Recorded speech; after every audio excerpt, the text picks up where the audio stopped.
And Corla, first of all, can I thank Sinn Féin for highlighting the cost and accessibility of childcare and the need to ensure early child years educators have a decent salary scale.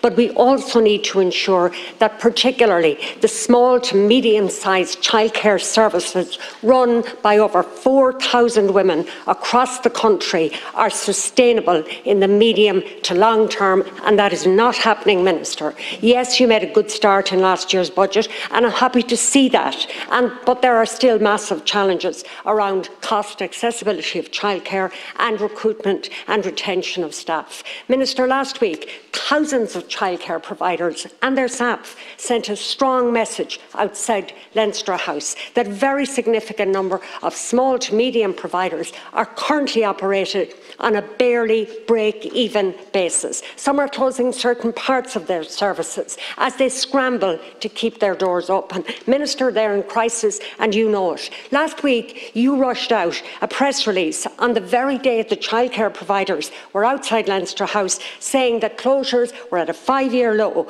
with 46 net closures in the first 6 months, January to June 2023. As if 46 net closures of childcare services in 6 months is something to boast about. Also, Minister, you are well aware that even in your own constituency, childcare facilities are closing and a substantial number of them are not informing TUSLA because they're not relinquishing their licence. So they're not even in your figure of 46 net closures. In my view, 46 net closures tells you there is a crisis in childcare provision. And while you will get your giraffes and other large providers opening some new services in cities and large towns, Minister, you are losing the small to medium independent providers in the smaller towns and rural areas like my own constituency. You really need to listen to them.